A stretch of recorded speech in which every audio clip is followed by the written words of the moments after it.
भाई तबीयत इतनी खराब है कि बोला भी नहीं जा रहा पर वीडियो तो करनी है। सही कहते हैं लोग कि बल्लेबाज आपके लिए मैच बनाते हैं पर गेंदबाज आपको मैच जिताते हैं। विराट और ऋतुराज वो काम हमारे लिए शतक मार के भी नहीं कर पाए जो प्रसिद्ध कृष्णा बिना शतक मारे कर गया अफ्रीका के लिए, मैच जिता दिया। बट इसके पहले कि मैं भारत के हार के असली कारणों पर आऊं, I just want to highlight that this series is genuinely giving us old 2016-17 vibe. हमारी होम कंडीशंस, वो फ्लैट पिचेस, इनिशियली पेसर्स को थोड़ा सा हेल्प करना पर उसके बाद high scoring game, Virat used to score centuries for fun और फिर चेजिंग साइड को ड्यू का अच्छा खासा एडवांटेज। बस इतना फर्क था कि वो ड्यू का एडवांटेज हमें हुआ करता था क्योंकि हमारे माहिरात टॉस जीत जाया करते थे। Pro team India has lost now 20 tosses in a row in men's ODI जिसकी प्रोबेबिलिटी 0.0000095% है। आई मीन अब तो मैं ये जोक्स भी नहीं मार सकता कि इससे ज्यादा पॉसिबिलिटी तो मेरे एक्स की मेरी लाइफ में वापस आने को है, क्योंकि भाई इतने परसेंटेज में तो वो 2 बार वापस आएगी, एक आधा बार तो दे के भी जाएगी अपना प्यार। और ऐसा भी नहीं है कि कोई एक कैप्टन ये लगातार टॉस आ रहा है। There have been 3 captains in this era और सब टॉस आ रहे हैं। रोहित शर्मा के 12, केएल राहुल के 5 और शुभमन गिल के अब 3 हैं। शायद इसीलिए जब केएल से पूछा गया कि ये स्कोर डिफेंड करने के लिए आप और क्या कुछ अलग कर सकते थे, भाई ने बोला टॉस जीत जाता भाई। And I completely agree with KL Rahul कि टॉस ने साउथ अफ्रीका को दोनों ही मैचेस में बहुत बड़ा एडवांटेज दिया है और जिस तरीके की हमारी होम कंडीशंस इस वक्त है ये की फैक्टर रहता भी है। पर मेरे भाई बच्चों को लगता है कि ये इंपॉर्टेंट फैक्टर है, लेजेंड्स को तो पता है कि ये बहुत ही छोटा फैक्टर है। असली कारण तो बस लेजेंड्स जानते हैं कि जैसे ही ऋतुराज गायकवाड़ ने सेंचुरी बनाई सबको पता था कि नहीं बनाना था। Team results when Rituraj Gaikwad scored a century, made an IPL century, CSK lost, made an SMAT century, Maharashtra lost, made an T20I century, India lost, second IPL century, CSK lost, made an ODI century, India lost. Bro कल मैंने ये crazy record देखा और मैंने हमारे Telegram channel पर post किया जिसके बाद ये ऑल ओवर सोशल मीडिया था कि जब जब ऋतुराज गायकवाड़ ने इंटरनेशनल या फिर आईपीएल में सेंचुरी लगाई है उनकी टीम मैच हारी है। तो आखिर क्यों सीएसके और आरसीबी के बीच ये पीक कोलैब मिलकर भी हमें नहीं जिता पाया अफ्रीका के खिलाफ ये मुकाबला, और क्यों आखिर विराट भाई ऋतु भाई से कह रहे हैं क्या यार ऋतु भाई तुम शतक मार के अपना तो प्लेयर ऑफ द मैच लेकर गए ही, मेरा भी लेकर चले गए। क्या है टीम इंडिया के असली कारण इस मुकाबले को हारने के पीछे, चलिए जानते हैं आज की वीडियो। अब टॉस का तो तुम्हें पता ही है और ये भी पता है कि इन जनरल टॉस का इतना बड़ा एडवांटेज वैसे नहीं होता है पर हमारी इन कंडीशंस में है और ये बात बल्लेबाज बहुत भली भांति समझ रहे थे। और इनफैक्ट अगर नहीं समझे थे तो पहला ओडीआई देखकर समझ जाना चाहिए था कि आपको अगर यहां पर पहले बल्लेबाजी मिल रही है तो आपको गेंदबाजों को सेव करने के लिए 25 से 30 रन एक्स्ट्रा बोर्ड पर लगाने पड़ेंगे। पर शायद हमारे ओपनर्स ने सोचा कि सिर्फ 25 से 30 रन ही लगाने हैं। रोहित भाई एक बार फिर से अपनी इंटेंट भरी पारी खेलते हुए सस्ते में चलते बने, तो वहीं पर जायसवाल भाई इन्होंने तो क्या ही खेला। I mean he was really struggling and this was nowhere close to an ODI knock. ODI knock आप ऐसे नहीं खेलते हैं और स्पेशली जब आपको अपॉर्चुनिटीज इतनी कम मिले तो आपको उसे यूटिलाइज करना होता है। But Jaiswal has been failed in both the occasions और आपको क्या पता है कि इस ओडीआई नॉक में उन्होंने 38 गेंद का स्टे लिया था और उसमें 29 डॉट डिलीवरीज थी। देखो अगर आप ओडीआई फॉर्मेट में स्ट्राइक रोटेट नहीं कर पाओगे तो आपके लिए बहुत ज्यादा दिक्कत होने वाली है और वो जायसवाल की इस इनिंग में हमने क्लियरली देखा। पानीपुरी के ठेले पे एक कस्टमर आ गया था इसलिए जल्दी आउट होना पड़ा। स्पेशली जब आपको सजी सजाई इतनी बेहतर कंडीशंस मिल रही हैं। हाँ इनिशियली थोड़ा सा गेंदबाजों को हेल्प है पर उसके बाद it's a complete flat road जहां पर आप मन चाहे रन बना सकते हो। अगर वहां पर आप कैपिटलाइज नहीं कर रहे हो तो फिर आप पर सवाल उठेंगे और आपके लिए दिक्कतें हैं।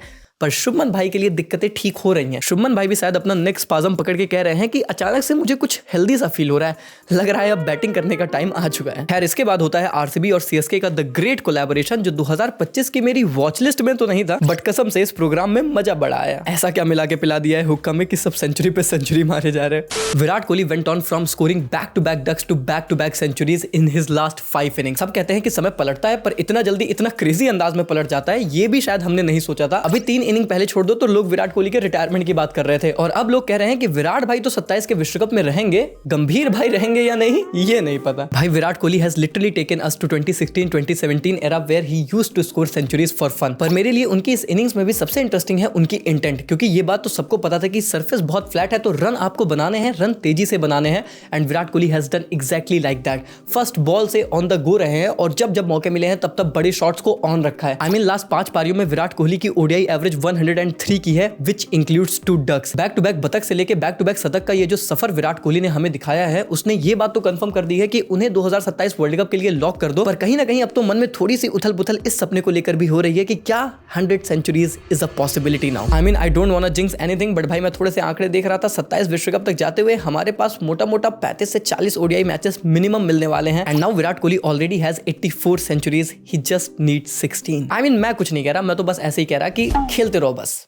बाकी देख लेंगे। और भाई अगर खेलने की बात है तो खेला तो कमाल है ऋतुराज गायकवाड़ ने भी, और मैं कहूंगा खेला कम है पेला ज्यादा है गेंदबाजों को। आई मीन अगर विराट भाई हमारे इंटेंट से खेल रहे थे तो हमारा ऋतु अल्ट्रा इंटेंट से खेला है। क्या हुआ वाटर बॉय की इनिंग देखकर पैंट से पानी निकल गया।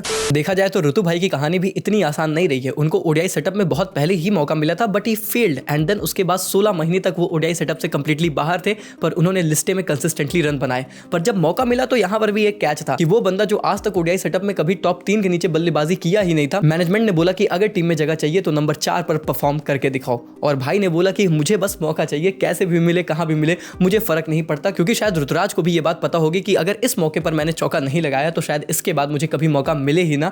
और इसीलिए भाई ने बोला कि तुमने एडिट करके इमेज मेरा पानी पिलाने का मीम बना दिया। भाई ने सामने वाली टीम का पानी निकाल दिया। और एक्चुअली में इन दोनों की परफॉर्मेंस इतनी ज्यादा रिलेटेबल इसलिए भी फील होती है क्योंकि लगता है कि शायद सिर्फ ये अपोनेंट को नहीं खेल रहे थे बल्कि मैनेजमेंट को भी खेल रहे थे। विराट कोहली जिनके लिए हर एक पारी उनके 27 विश्व कप के लिए लिटमस टेस्ट बना हुआ है, तो वहीं पर ऋतुराज गायकवाड़ जिनको इतने सालों बाद मौका मिला वो भी एकदम नई पोजीशन पर। हालांकि इस पर मैनेजमेंट की तारीफ भी बनती है कि ऋतुराज ने खुद कंफर्म किया कि मेरे को बोला गया था कि नंबर 4 पर आपको इन तीनों ओडीआईज में कंसिस्टेंटली मौका मिलेगा, now it's up to you to perform.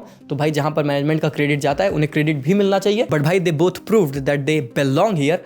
हाँ, अब वो बात अलग है कि श्रेयस अय्यर के आ जाने के बाद ऋतुराज गायकवाड़ का क्या होगा ये तो भैया वक्त बताएगा। एंड इनफैक्ट इसके बाद आते हैं केएल राहुल अपनी बेस्ट नंबर 5 की पोजीशन पर, वो पोजीशन जिस पर मैं उन्हें शुरू से देखना चाहता हूं। और यहां तक सब कुछ हमारे लिए पिक्चर परफेक्ट चल रहा था, मुझे लग रहा था कि भाई अब की बार 400 पार ऑन द बोर्ड आने वाला है। देन आई रियलाइज्ड कि अगेन हमारे लिए नंबर 5, 6, 7 तो केएल राहुल, वाशिंगटन सुंदर एंड रविंद्र जडेजा ही हैं। याद होगा आपको मैंने पिछले मैच की रिव्यू वीडियो में हमारे मैच जीतने के बावजूद भी ये चीज हाईलाइट की थी that this can not be your number 5 to 7। अगर ये आपका नंबर 5 से 7 है तो definitely there is something seriously wrong with your team. India at one stage 284 for 4th इस मैच में एट 39.1 ओवर, और 50 ओवर तक हम पहुंचते हैं मात्र 358 रन पे। वो स्कोर जो यहाँ से बहुत आराम से 370, 380 तक जाना चाहिए था, जो कि डेफिनेटली एक डिफेंडेबल टोटल बन भी जाता। हमने बहुत ही आसानी से पिच 20 से 25 रन छोड़ दिए थे, जो कि अंत में चल के एक रियल डिफरेंशिएटर बना है कि क्यों भारत ये मुकाबला हार गया। आई मीन एक तरफ आपके लिए केएल राहुल था जो कि क्लास अपार्ट है। भाई वो बंदा नंबर 5 पर खिलाओ, 6 पर खिलाओ, कहीं भी खिलाओ, ये बंदा परफॉर्म करके ही देता है। But then what about people who are around him? भाई उनसे भी तो थोड़ी सी उम्मीद लगाए बैठे रहते हैं केएल राहुल की वो भी एक एंड से हिटिंग करेंगे, क्योंकि हिटर के तौर पर यही आपको काम करना है जब आपकी टीम ने ऑलरेडी भैया 40 ओवर में लगभग 300 रन बोर्ड पे जड़ दिए हैं। बट देन वही बात है कि शायद मैनेजमेंट इस चीज को समझ नहीं रहा है और उनके लिटरली इसी ऑब्सेशन की वजह से ये मैच हमने गंवाया है। जो लड़ा अकेला केएल राहुल ही लड़ा, और उनकी एक फाइटिंग हाफ सेंचुरी की बदौलत हम 358 तक पहुंचे, जो कि रन्स प्राप्त थे पर वो डेफिनेटली पर्याप्त नहीं थे। Jadeja plus Washington with bat 25 runs in 35 balls, with ball 11 over 69 runs, 0 wicket. In fact Washington सुंदर को देखो तो उन्होंने पहले ओडीआई में 3 ओवर डाले, सेकंड ओडीआई में 4 ओवर डाले। Obviously he was very bad with the bat. तो एक्चुअली में वॉशिंगटन सुंदर का रोल है क्या? और इसीलिए यार मैं पहले भी बोल चुका हूं, मैं अब भी बोल रहा हूं, this just can't be your number 5 to 7। Even if Hardik Pandya वापसी कर लेते हैं टीम में, फिर भी मुझे लगता है कि वॉशिंगटन सुंदर और जडेजा पर अब विचार होना चाहिए। And it's really high time कि आप इन्वेस्ट करो एक हिटर में, एक ऐसा ऑलराउंडर जो आपके लिए ज्यादा बेटर फिनिश करे और गेंदबाजी में बस थोड़ा बहुत पार्ट टाइम विकल्प दे दे। समवन लाइक अक्षर Patel, Riyan Parag, may be even Tilak Varma, या फिर प्योर बैटर ही चाहिए तो यार मैं तो कहता हूं someone like Rinku Singh, Rishabh Pant, these are much better option. और भाई अक्षर पटेल को क्यों निकाल दिया गया है ओडीआई स्क्वाड से, ये मेरे लिटरली समझ के परे है, बल्कि मुझे ये लगता है कि he is actually exactly that kind of a floater जो आप वॉशिंगटन सुंदर में ढूंढ रहे हो। खैर एनीवेज इसके बाद आती है दक्षिण अफ्रीका के चेस की पारी, और इस बार अफ्रीका वो गलती नहीं करती है जो उन्होंने पहले ओडीआई में की थी। एंड ऑब्वियसली फिर उसमें इंडिया ने अपनी फील्डिंग और बॉलिंग एफर्ट से उन्हें भरपूर सपोर्ट भी किया, बट इस बार वो अर्ली ऑन विकेट्स लूज नहीं करते। पिछले मैच में याद होगा मैंने आपसे कहा था कि इंडिया जीती, उसका एक बहुत बड़ा कारण ये भी था, एक्चुअली अंडररेटेड कारण था, कि अब अबव द ऑर्डर हमने 3 विकेट क्विक चटका ली थी, जिसकी वजह से अफ्रीका ने वापसी की, लेकिन फिर भी वो मैच नहीं जीत पाए। पर इस मैच में ये टीम ये नहीं करती है। क्विंटन डिकॉक भले सस्ते में आउट हो गए, बट उसके बाद आते हैं एडन मार्करम और उनका साथ देते हैं the lord Temba Bavuma. Don the John ही देवता है भाई, और मुझे तो लगता है कि ये देवता पहला ओडीआई मैच बस इसीलिए नहीं खेला था कि शायद इंडिया इसकी वजह से जीत जाएगा और फिर 1-1 से सीरीज बराबर होगी और तीसरा मैच थ्रिलर होगा।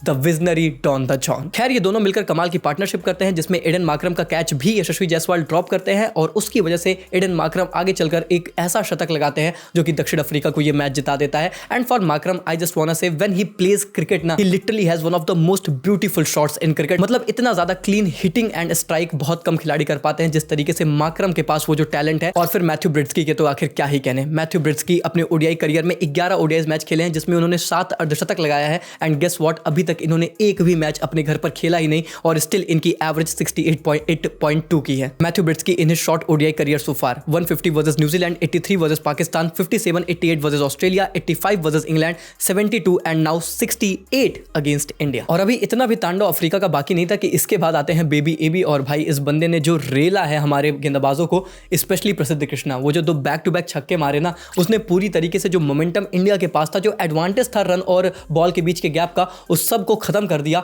और साउथ अफ्रीका की झोली में इस मैच को डाला। इनफैक्ट कुलदीप भाई को भी ये एक छक्का लगा चुके थे और थोड़ा जोश जोश में दूसरा लगाने चले गए, इसी वजह से अपनी विकेट गवा दी। वरना डेवॉल्ड ब्रेविस को मैं जितना हाईली रेट करता हूं, मैं तो सिर्फ ये मानता हूं कि ना सिर्फ केवल ये बंदा एज अ पिंच हिटर खेले, बल्कि ये अपनी टीम का मैच विनर हो सकता है।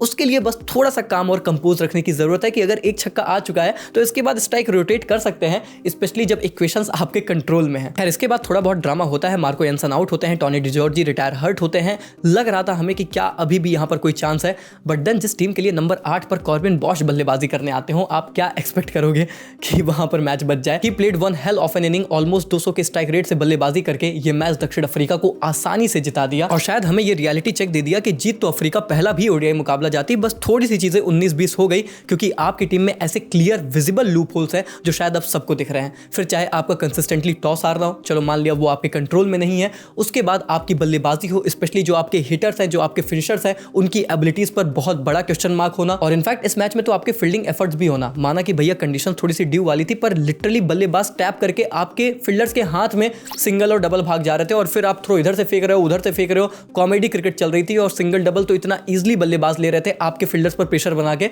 वो तो एक नेक्स्ट लेवल चीज थी। एंड देन मोस्ट इंपॉर्टेंट आपकी गेंदबाजी, the quality of bowling in this series makes us miss this trio even more. भाई साहब what a downfall, from being Jasprit Shami to Siraj, now we have Arshdeep, Harshit and Prasidh. देखो सिर्फ एक थ्योरी जिस पर मैं ये बाई कर पाऊंगा कि प्रसिद्ध कृष्णा हमारे लिए ओडीआई मैच खेल रहे हैं और मोहम्मद सिराज को रेस्ट दिया गया है, लेकिन वो जाकर डोमेस्टिक में टी20 क्रिकेट खेल रहे हैं। शायद सिर्फ एक लॉजिक है कि आप अपने सारे गेंदबाजों को एक्सपेरिमेंट कराना चाहते हो बिफोर 2027 का विश्व कप। आपको ये बात पता है कि जसप्रीत बुमराह एंड मोहम्मद सिराज तो हमारे मेन पेसर्स हैं ही, पर हमारा तीसरा पेसर कौन होगा? क्या वो अर्शदीप, प्रसिद्ध या फिर राणा होंगे? आप उनके बीच एक्सपेरिमेंट कर रहे हो। That is the only logic जिसको मैं बाई करूंगा कि इसलिए टीम इंडिया इन गेंदबाजों से खेल रही है, वरना तो शायद कोई लॉजिक समझ में आता नहीं। अब मोहम्मद शामी का केस तो हम सबको पता है कि मैनेजमेंट तो उन्हें खिलाना चाहता ही नहीं है, तो उनके पीछे तो एक्सपेरिमेंट का कारण नहीं है, आप उनसे मूव ऑन कर चुके हो। वो भी खैर अपने आप में कहानी है कि क्यों कर चुके हो, क्योंकि बंदा तो फिट है, तैयार है, खुद कह रहा है कि मैं तो खेलना चाहता हूं, मैं अभी भी पूरी तरीके से टीम इंडिया के लिए कमिटेड हूं। पर वही बात है, management is looking for the future. अब वो कौन सा फ्यूचर है, कैसा फ्यूचर है? अगर ऐसा फ्यूचर है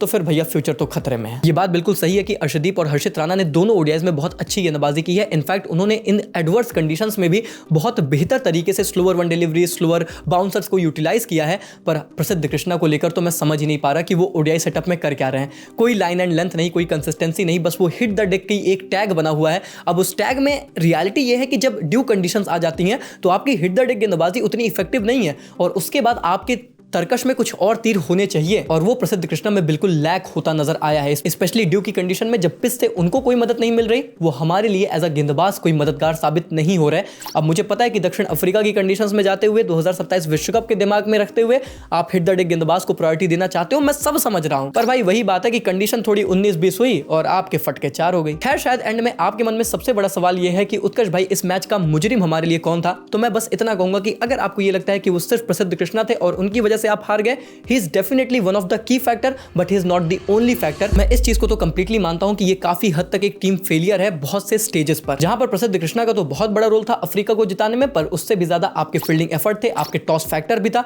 लेकिन शायद सबसे बड़ा और अंडररेटेड फैक्टर था आपकी हिटिंग एबिलिटीज। वो जो आप मैचेस को फिनिश नहीं कर पा रहे हो, वो जो 350 को आप 380 कन्वर्ट नहीं कर पा रहे, मेरे हिसाब से वो सबसे बड़ा फैक्टर है। मुझे पता है कि लोग आंकड़े लेकर आएंगे तो ये बोलेंगे कि 350 प्लस तो ओडीआई हिस्ट्री में सिर्फ दूसरी बार भारत डिफेंड नहीं कर पाया, तो ये कैसे कह सकते हो कि हमारे पास रन कम थे? पर मुझे ये बात पता है कि जिन लोगों ने मैच देखा है, जिन लोगों ने कंडीशन समझी है, जिन लोगों ने अपोनेंट समझा है, अब चीजें हालात बदल चुके हैं, उन्हें बहुत अच्छे से पता है कि आपने कम से कम 25 से 30 रन इजीली छोड़ दिए थे जो बनने चाहिए थे। खैर अब आप मुझे बताओ कि केएल राहुल के साथ उनका नंबर 5 to 7 का पार्टनर आखिर कौन होना चाहिए, और आपके हिसाब से क्या सबसे बड़ा कारण था भारत के ये मैच हारने का? मुझे कमेंट्स में जरूर बताएं। वीडियो को लाइक करके चैनल को सब्सक्राइब कर दीजिए ताकि इस तरीके के डेली मैच रिव्यूज आप लोगों तक पहुंचते रहें। याद रखना सब्सक्राइब करोगे तभी डेली मिलेंगे, वरना कहीं ऐसे ही गुम हो जाएंगे और शायद फिर कभी ना मिले, जो कि मैं नहीं चाहता। तो सब्सक्राइब जरूर कर दो। बाकी मिलते हैं तब तक के लिए, take care, goodbye, thank you so much.